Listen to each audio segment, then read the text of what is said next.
the 26th of July. And the missiles are flying towards the Crimean Bridge. Holy damn. Free wind. Oh my goodness. The bridge was blown up. The bridge was blown up. New special operation of the SBU.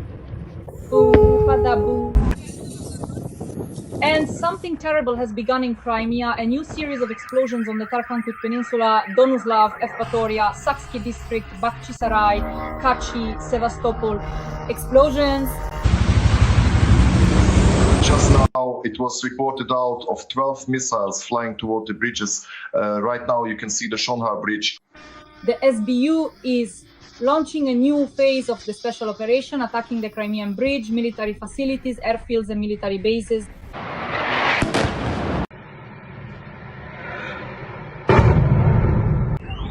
Widespread panic and a rapid evacuation have now begun across the entire region of Crimea. Ooh.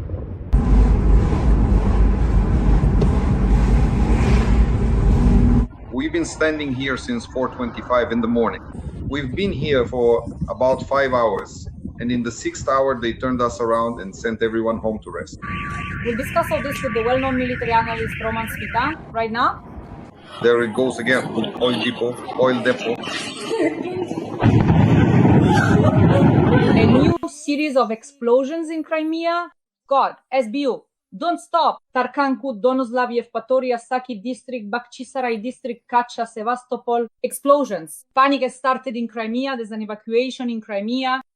The SBU has launched the second phase of the special operation. The Kerch Bridge and Russia's Nuclear Triad.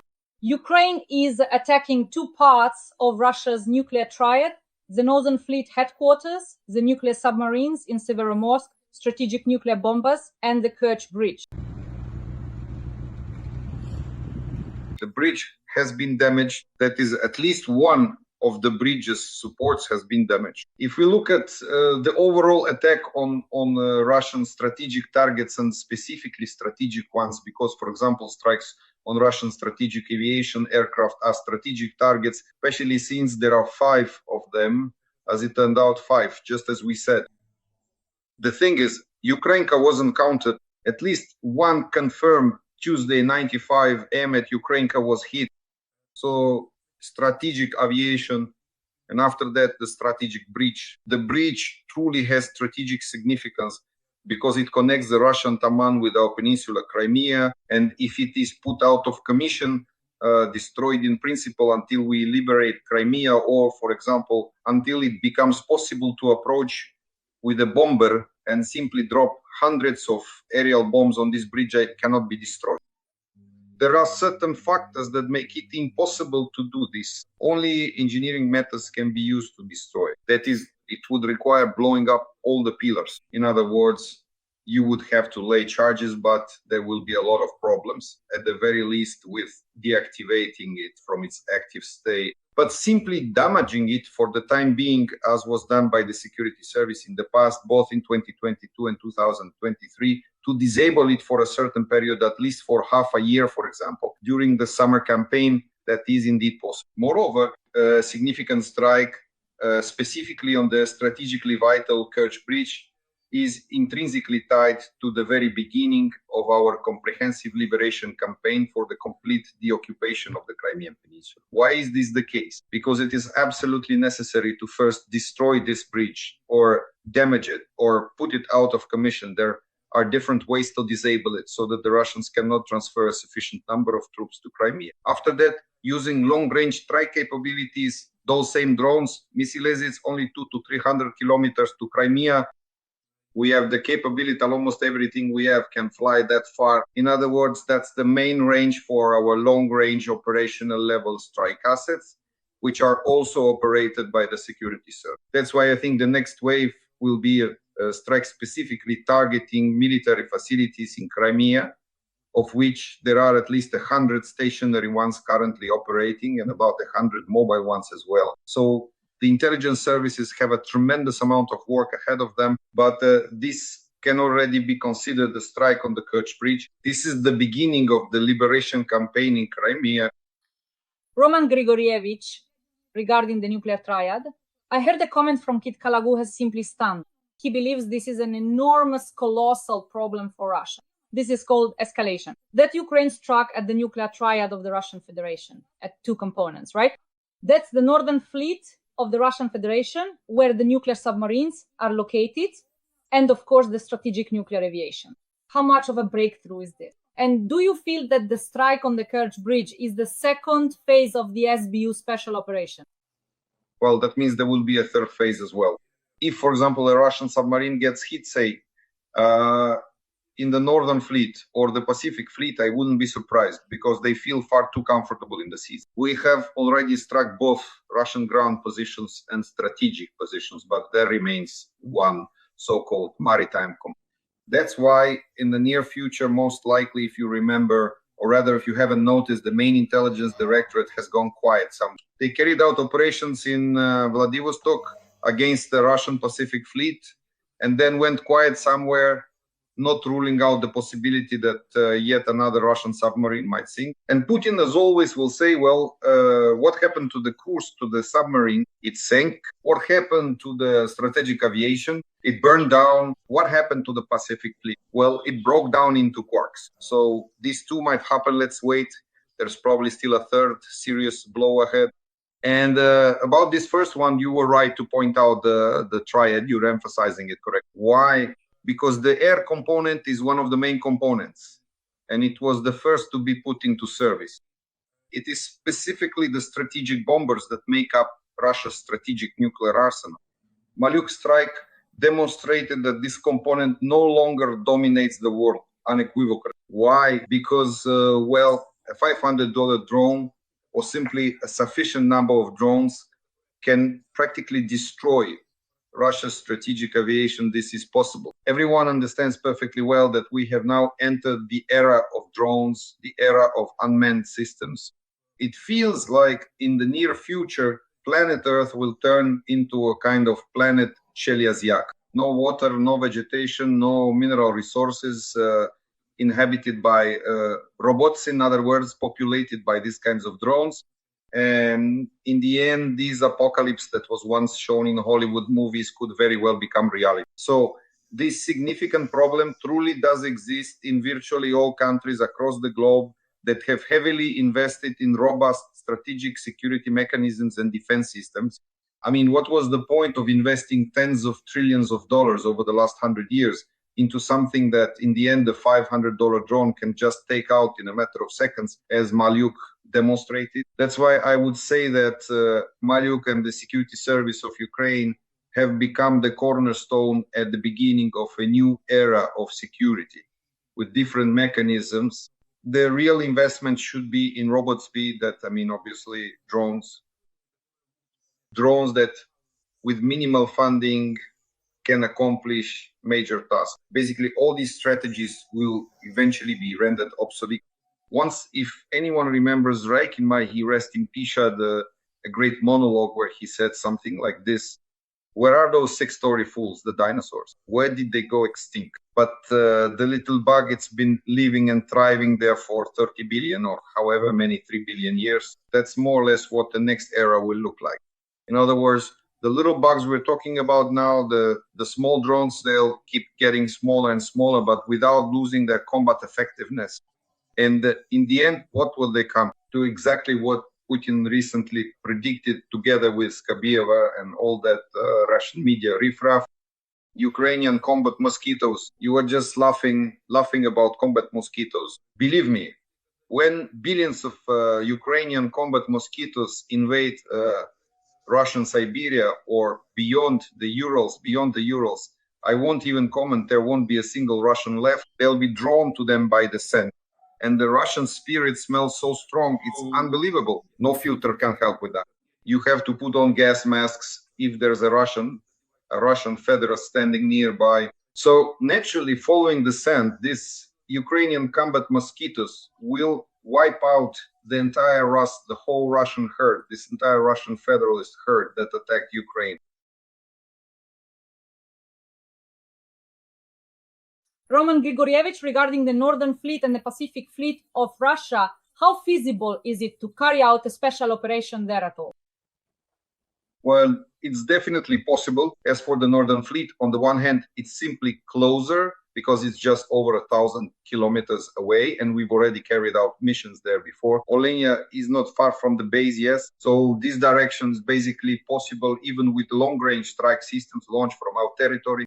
And as for Vladivostok, in some ways, that's even easier. We've discussed before, what is Vladivostok, really?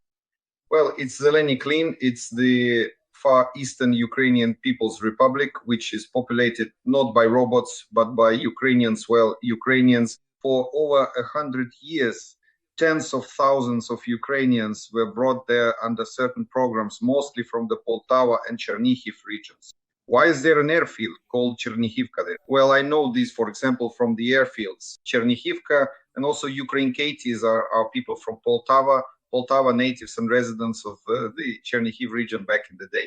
Naturally, genetic roots make themselves known, and Vladivostok is actually one of the main jewels of this green wedge of ours, our Ukrainian one. Vladivostok, of course, getting there is a bit of a challenge, all the more so if, in the end, we recognize the government in exile of the Far Eastern Ukrainian People's Republic. Then it could even, for example, sign agreements with, say, Japan regarding the return of those so-called disputed islands. Well, they're Japanese islands, and even Sakhalin is a Japanese island. So this issue needs to be addressed there in parallel, of course, putting pressure on the Pacific Fleet, because there are Ukrainians in the fleet as well. Do you really think there aren't any of our midshipmen there? Yes, practically every other one there has our good old Ukrainian roots among the midshipmen, because back in the day in the Soviet Army, all the warrant officers were Ukrainians, and all the midshipmen in the fleet were Ukrainians too. So believe me, if it comes down to the survival of our nation, this so-called call of our ancestors will make it possible to sink practically the entire Pacific Fleet. And if we approach our relations with the Japanese and South Koreans the right way, they'll even help us, because it's in their interest too. Roman Leonidovich, when I spoke with military analysts, they said that the Toppo and Yars are part of the powerful nuclear arsenal of the Russian Federation. How important are these assets? And, for example, is the destruction of a Topol or Yars a realistic goal for special services, Ukrainian ones, of course? Well, that's rather difficult, of course. The thing is, these are, after all, strategic forces, missile forces. That means there is a certain selection process for service. There are some aspects related to polygraph testing, so there's very strict control over this particular component, and it would be very difficult, for example, to get close enough to destroy these missiles. The Russians will ruin them themselves. Well, knowing that they're all butterfingers, they'll ruin them themselves. The Topor is an excellent missile. It was first launched, I think, back in the 1980s in the Soviet Union. And then the Russians refined it to a more or less acceptable state. But the main foundational, so to speak, basic starting conditions were, of course, still in the Soviet Union. There was a good school there, a rocket school, especially after our Ukrainian basically put everything into the rocket program. If you remember, that is, while Khrushchev was the general secretary of the CPSU Central Committee, he accomplished this task, and Brezhnev finished it off. Again, both of them were Ukrainian. That's why the rocket field, of course, was very well developed in the Soviet Union. The Russians picked up on some aspects, but because the Soviet Union collapsed and the components of the overall production cycle ended up split among different republics, they were separated. By the way, the main ones were with us, specifically in Ukraine, because we built the same SS-18, the same Satan missile. It was us who built it at Yuzmash.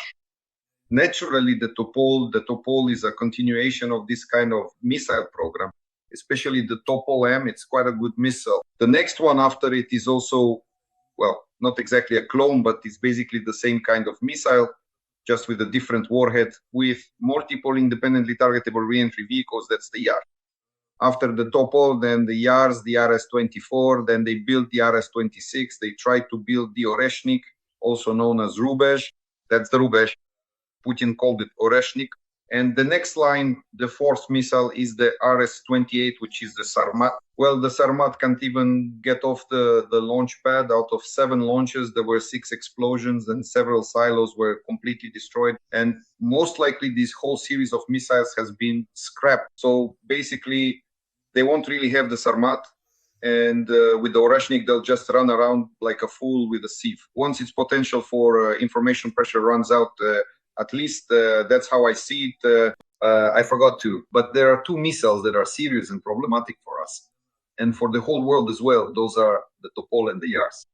They can travel more than 10,000 kilometers intercontinental. These are intercontinental ballistic missiles. Both the Toppo and the Yars have nuclear warheads, and the Yars has multiple independently targetable re-entry vehicles, each with self-guidance, about 6 warheads that are deployed. So this is truly a serious problem. But it's probably not as much of a problem for us because, well, these are nuclear weapons and the Russians aren't going to use nukes against us. And using a conventional intercontinental ballistic missile on their own territory would be like using a microscope to hammer in nails. So this isn't a problem for us. It's a problem for NATO generals, for the Chinese as well. In other words, these are long-range means of destruction. For us, the main problem is the Iskanders. The Iskanders, the KN-23S, and the Kinzhal missiles, that is both ballistic and aeroballistic missiles, these are the ones that need to be neutralized. The optimal way to neutralize the use of these missiles is, of course, to destroy the Russian hydrocarbon industry, because everything depends on something, on diesel, on gasoline. They fly on aviation kerosene. The hydrocarbon industry must be destroyed. Bankova has ensured the safety of the Russian hydrocarbon industry. And that's where the problem lies, because it's very difficult to defend against a ballistic missile. We should have had our own a long time ago. It's already the 7th year. We probably could have set up serious production of these missiles, but so far they still haven't appeared. Well, we hope that in the end we will get demoured ballistic missiles. But the real problem for us, of course, is the Russian Iskanders. So first of all, we need to destroy the entire Russian hydrocarbon industry, all their oil refineries and everything related to fuel production. And secondly, of course, air defense, that is increasing the number of anti-ballistic systems like Patriot and SMT. There is no third option. Roman Grigorievich, you have always said that we need to turn our attention to occupy Crimea. And so the SBU carried out a successful special operation, then blew up the bridges near Melitopol. Yes, these are very important logistical hubs that connect the occupied peninsula with the occupied south of Ukraine. And essentially, this cuts off the enemy's grouping. How do you assess the situation now? For example, last night there were explosions, and during the day, the explosions in Crimea continue. We are attacking military targets. Please, the floor is yours. Well, in Crimea, they've packed in like sardines in a barrel several million Russians from beyond the Urals who were promised something grand there. In other words, they've increased the number of Russian cattle in Crimea. Naturally, they've also crammed in military facilities there for almost 11, now the 12th year. Before that, the Russian Black Sea Fleet was stationed there. We allowed it, well, mostly our so-called great leaders who looked so far ahead that in the end, they lost Crimea. Initially, back in 2014, they allowed the loss of Crimea. So a large number of Russian civilian invaders. They are indeed civilian invaders, and none of the conventions apply to them. They don't even know this. Any Russian who is on the occupied territory of Ukraine is considered an invader, and none of the conventions that protect civilians apply to them. That is, naturally, for us, they are the same kind of invaders as all the other so-called Russian military combatants who are in Crimea and are subject to elimination. Eliminating them in Crimea, in principle, is not that difficult. Why? Because Crimea itself is a closed area squeezed between two seas, the Azov and the Black Sea. In other words, it is practically a ready-made geographic operational cauldron with only 2 entry and exit points. From Taman via the Kerch Bridge and through the land corridors connecting it to mainland Ukraine. Mainly, if you look at the railway, it goes toward Melitopol. You're right, through Henicheskos are the routes. That's why it's important for us when liberating Ukraine to start by liberating Crimea, because it's much easier to free Ukrainian territory if we liberate Crimea first. Moreover, it's even easier to liberate Crimea itself If you compare the ratio of forces and resources needed with those required for liberating Donbas, you need an order of magnitude fewer forces and resources to liberate Crimea than to liberate Donbas. That's why, without a doubt, Crimea is simply begging to be the very first to break free from Russian captivity. There are many mechanisms for this. How can this be done? Well, first of all, of course, we need to cut off all the bridges that connect Crimea to the Russians. There are several of these bridges. Well, the first bridge is the Kerch Bridge. Moreover, there are several there. A railway bridge, a road bridge, an energy bridge, a fuel bridge, and a water bridge. All of these are part of the Kerch system. That whole system is the Kerch Bridge system. And without question, all 5 of these bridges need to be destroyed in this regard. The second bridge nearby, next to the Kerch Bridge, is the ferry crossing. The floating docks need to be destroyed. The floating docks and, of course, especially the railway ferries. The third bridge among the general ones is the so-called sea bridge. That is, these are the same LSTs, large landing ships, which can be used as ferries between ports, for example, from the Russian Black Sea coast to our Crimea. There are still several large landing ships left, and the Russians can use them to transport a significant amount of weaponry, serious tonnage. Then there is the air bridge. Well, the air bridge is a bit simpler. That is, these are planes, these are airfields that can be targeted, and in principle, the air bridge can be cut off. And the main one, of course, is the so-called land bridge, the land corridor that the Russians are now trying to hold on to. 80 kilometers deep is actually very difficult to do, especially when it's pressed up against the Azov coast. There are several branches running there, both highways and railway lines. So, of course, those can be targeted as well, starting from Rostov, Taganrog, then through the Meuse, then across the Kalmius via the bridges. But realistically for us, it's very close, about 80 to 100 kilometers to Melitopol and to the crossings, both types, meaning the northern crossings. And in principle, that's probably what we'll do. So these strikes that happened simultaneous both on the Kerch Bridge and the bridge near Melitopol, precisely on the railway junctions. And that's exactly what this is about. First, cut off the supply systems and then hit them with long-range strike assets, which we have, well, everyone understands perfectly. If we manage to gather nearly 1,000 drones for Moscow, then we can definitely find 500 drones for Crimea once a week. The main thing now is to retarget specifically to this component. And the milestone regarding the liberation of Crimea is the third strike on the Kerch Bridge. You could say that the liberation of Crimea will begin with this strike. First, with long-range strike assets, they will dismantle Crimea molecule by molecule over the course of, well, 6 months, maybe even a year. Realistically, if you break it down by actions, first, for several months up to a year, we need to strike military targets in Crimea with drones and missiles. And only then, starting next spring, or maybe even during the summer campaign of 2026, will our troops actually move into Crimea by land. But that's the optimal scenario. Of course, without air support, it's impossible to advance there. That's why I think that by next spring, we'll already have a sufficient number of aviation units to support the ground operation. And of course, we're going to keep harassing Crimea from all sides. All in all, the summer of 2025 in Crimea promises to be a hot one. Absolutely. And the Russians really need to start remembering. We talked about this back in 2023. You said they need to learn how to swim because the Kerch Bridge won't be there. The exits from Crimea will definitely be under control. So the Russians will have to paddle out of Crimea freestyle, breaststroke or doggy paddle if they don't leave now by car or train, because those options simply won't exist. Run, Russians, get out of Crimea. Friends, please like this video. Let us know in the comments what you think about our special operations, about the second and third phases of the SBU special operation. And Roman Grigorievich and I continue discussing the SP Operation Web, which according to US Senator Richard Blumenthal, can be put on par with the elimination of Osama bin Laden. He called the operation itself proof of Ukraine's skill and determination. He said that these strikes disprove the false narrative that Ukraine is losing the war and could shift momentum in Washington toward increasing aid to Ukraine. They can hit air bases 4,000 miles from Ukraine. They can strike anywhere.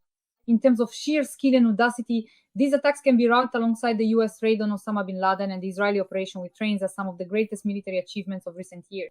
Roman Grigorievich, please comment. The Americans weren't shocked by the fact that we struck the Russians. The Americans tried this situation on for themselves, and now they're shocked to realize that their air bases are just as exposed as the Russian. They were protected from each other by treaties. That is, there were certain, if I recall, under New START, there was specific protection for strategic strike assets provided by these treaties. Moreover, one of the main conditions was that these planes had to be accessible for monitoring by external surveillance systems like satellites. So it turns out that both the Russians and the Americans are required to park their planes on sites visible to the opposing side.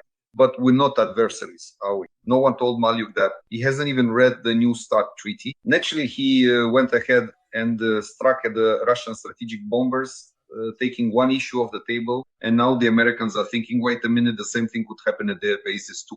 And their bases are wide open. Nobody's even touched them. Honestly, if the Chinese or the Houthis or the Iranians or the Russians set out to take out the American strategic forces, there's nothing stopping them either. And if the Chinese get serious about it, it could be a real problem. We can see that in this regard, the Chinese are ahead of everyone else in the world. So that's their problem now. They weren't shocked by our so-called audacity. They were shocked by their own vulnerability to these kinds of strike capabilities, like Drone 7, a simple, cheap drone. Yes, Roman Grigorievich, today I read a brilliant analysis by a woman on Facebook, a Ukrainian patriot. She wrote that the whole world, which is afraid of escalation, of nuclear escalation, which didn't give us long-range missiles, which didn't give us Taurus and other missiles that could have destroyed this entire nuclear triad. They're simply shocked and frightened that Ukraine managed to do all this without their help. Isn't that right, Roman Grigorievich? Well, that's exactly how it is. Credit to the person who saw it this way, someone who is closely connected to military matters. That's exactly how it is. What was important in the last century, the previous century, is now absolutely irrelevant, just as what was important in the century before last was irrelevant for the last century, right? No one nowadays remembers slings or boomerang shear. I don't mean rockets. No one remembers bows, arrows, or spears. No, in other words, in the last century, when rockets and airplanes appeared, and now we're already at the next stage. So what was needed in the last century is simply unnecessary now. Strategic bombers are no longer needed, nor, for example, is the same Navy that used to consume trillions of dollars. I mean, just think how much had to be invested, trillions of dollars. And here it turns out with a single decision to eliminate Russia's strategic aviation, Malyuk has basically crossed out this almost century-long saga of, to be frank, looting the world's largest military budgets. Trillions of dollars were invested in this, and now they're simply unnecessary. One of Ukraine's security services basically gave a big middle finger to this entire strategic triad, no matter what form it takes. Moreover, even the nuclear component of this strategic triad doesn't scare us for one simple reason. We have nuclear strike capabilities that are much more powerful, stronger, and more problematic for the enemy than theirs. A nuclear warhead, when it explodes, sometimes it's not even clear whether it was a nuclear detonation or just a powerful conventional missile only. A radiometer can tell the difference. The radiance from radionuclides that accompanies a nuclear explosion, if it is a nuclear explosion, fades quickly. And believe me, if you were to scatter spent fuel rods over Moscow, as we've said many times before, even Lenin would rise from the dead. Yes, he would be more alive than anyone from the radiation that would fall, say, on Red Square. If the Russians use nuclear weapons against Ukraine, everyone understands this perfectly well. Why have they gone quiet about the nuclear topic now? Because they perfectly understood that it wasn't for nothing that a hole was poked in the fourth reactor of the Chernobyl nuclear power plant. And who knows what might fall out onto Grandpa Lenin? Maybe a third head will grow and start running around saying, "You're on the right path, comrades." Well, more or less wherever they're told to go. Roman Grigorievich, to wrap up, let me ask you the following question. First of all, after the SBU attacks on strategic nuclear aviation, Z channels reported the following information: that in Moscow, Lieutenant General Sergei Kobylash, the commander of the Russian Air Force, accidentally fell out of a window. And now everyone is starting to count how many strategic bombers we have destroyed or eliminated. There is 41 have been damaged or destroyed. How significant are these losses? Please comment on this as a final point. Well, if this isn't information psychological operation IPSO, and it could be a Russian IPSO, they sometimes inject this kind of event into the information stream through certain questionable channels. Then if the opposing side picks it up, for example, they present it as something negative, then they show this Kobiliash, yes, and we'll talk about how we are not quite the right kind of people in this regard. That's why for now, since there is no confirmation and there really isn't any way treated this way. Although, strictly speaking, given the responsibility, well, Kobiliash should have been flying. Whether someone will make him fly or has made him or will make him in the future, that will depend on the Russian special services. Because if we're talking about responsibility, it was specifically Kobiliash's responsibility to ensure the security of Russia's strategic nuclear triad. So if not now, then later he left to fly. How could it be otherwise? Dear audience, please like this video. Roman Hryhorevich and I meet 3 times a week, discuss the most pressing military topics, and celebrate the successes of our Ukrainian special services and the armed forces of Ukraine. We thank them. Our deepest respect, the well-known analyst Roman Svitan. Roman Hryhorevich, thank you very much. As always, see you again soon this week. Goodbye.